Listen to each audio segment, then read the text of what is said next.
Mohammed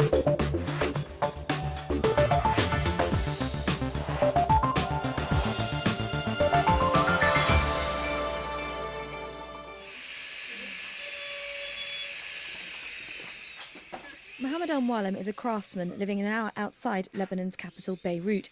He fashions small figurines from recycled metal to sell to the tourist market. It's a family business. He and his relatives all work from his workshop inside his house. But he's concerned about rivals in China and India who can undercut him.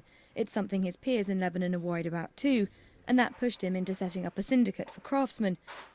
He wants to build a stronger voice for craftsmen, and only then will they be able to stand up to competition from abroad. Lebanese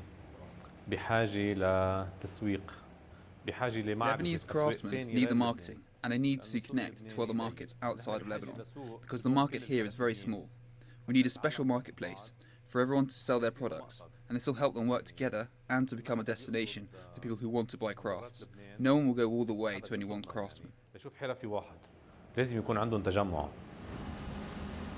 But while Mohammed and his family work on projects such as building a website to help craftsmen find their way in a difficult market, in the capital, Beirut, lots more craftsmen are working hard to keep their industry alive in other ways. Samir is the head craftsman in this workshop. He's another one keeping it in the family. This room is filled with his brothers, sons and nephews. Working as a family is really important for Samir.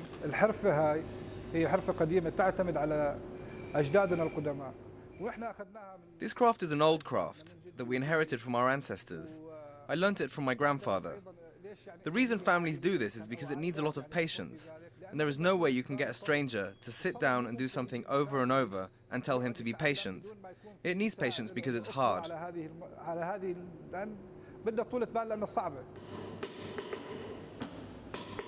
Samir's family comes from Syria, where the technique of inlaying is popular. The wood's dug out and in its place they lay mother of pearl. It's painstaking work, but done well, it does have its rewards. This table took 4 men 3 months to make. It used 90 kilos of mother of pearl, broken up into 80,000 pieces. The table doesn't come cheap though. It'll probably sell for about $50,000. It's with the help of this woman that the men have had their craft recognised and can sell at these prices. Nada Debs is Lebanese. She was brought up in Japan and lived and worked in the UK and the US. When she returned to Beirut, she didn't think the skills of craftsmen in the region were being recognised. Craft was looked down upon. People thought it was secondary. No one knew who a craftsman was. There was no name put to the craftsman. I felt like all that hard work and beautiful work, because it needs patience, and as opposed to the mass production that's happening in this world, we're losing the human element. And I just felt that through craft, you can show people how important a human being is. We cannot neglect that, or else what's the point of being in this world? But Nada felt that some craftsmen had become stuck in their ways, using intricate designs that many people didn't want in modern houses.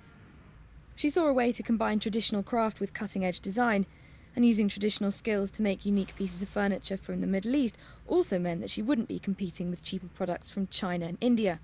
Her growing business has meant recognition for the craftsmen, but it doesn't come without problems. They're starting to feel like they're sought after. They are raising their prices a bit, but really I don't mind that, only because you can't compare what a human being is doing by hand with a machine-made thing. So I think if anything, they deserve it. For Samir and his family, working with a designer has meant a stable income in a difficult environment. It's also made more people aware of the skills that craftsmen have. But it's an environment that remains challenging for many families like Mohammed's, who are still struggling for business while competing with foreign rivals.